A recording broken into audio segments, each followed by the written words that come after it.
Good afternoon, members of the Planning and Zoning Board. My name is Alicia Downs, and I'm here to oppose petition number TCP 2404. I was raised here in Charlotte County, and now I live at 28506 Sable Palm Drive in the Palm Shores neighborhood, where my husband Mike and I are raising our young family. We also plan on building a home, as he mentioned, just a couple hundred yards from this proposed development. Our way of life, like so many others here, is tied to the water, the land, and the character of this community. You have an important job shaping how and where our community grows and making sure that growth aligns with the vision of this community.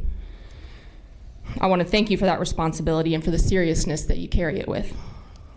We have something in Charlotte County that the cities to our north and south can no longer claim. We have open space, kind of clean water, and a rural identity that still feels like Florida.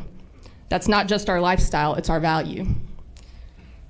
It's what draws people here, and it's what fuels our local economy and makes this place worth protecting. This proposal threatens that. It calls for thousands more homes, hundreds of thousands of additional square feet of commercial and industrial development, and a rollback of the very standards that were put in place to prevent this area from becoming just another corridor of sprawl. The original vision for this overlay was to provide a thoughtful transition from urban to rural, not to pave over what's left of it. We've seen what happens when development gets ahead of reality, like the Sunseeker Resort that was marketed as a transformative project. Nearly $700 million invested, over 700 rooms, with big promises for job creation and tourism. And just 1 year in, that resort has struggled to deliver on those expectations. Occupancy has fallen short, and the surrounding community has seen little of the lasting benefit that was promised. Why? Because it was built for a vision that didn't reflect the values, the scale, or the rhythm of Charlotte County.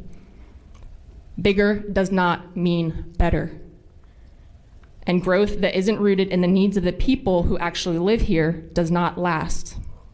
Meanwhile, our county is still recovering from some of the worst storm seasons in our history. We lost a hospital due to Hurricanes Helene and Milton. Some small businesses have not reopened, and there are many families who are still trying to rebuild, even from Hurricane Ian, and possibly even from Charlie. And now we're being asked to approve a development that would dramatically increase demand on emergency services, roads, utilities that are already struggling to keep up. That's not responsible planning. It pushes ahead without solving the gaps and the challenges that we are already facing. And the cost will fall on the people who live here, not on the developers. These amendments prioritize short-term developer profit over long-term community well-being. They accelerate suburban sprawl, weaken environmental protections, and gamble on the idea that more growth will somehow pay for itself later. But once the land is cleared, once the concrete is poured, we don't get that back. Now is the time to invest in recovery, not in overextension, to strengthen the local businesses that are already rooted here, not chase rapid growth for short-term returns. To protect the natural assets that make our county unique, not trade them for promises of infrastructure later. That's sustainable growth. That's how Charlotte County can stay competitive without losing the very identity that makes our county desirable in the first place.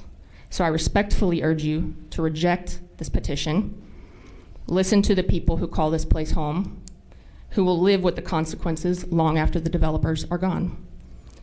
Thank you for your thoughtful attention to this matter and for the responsibility you each carry in shaping the future of Charlotte County.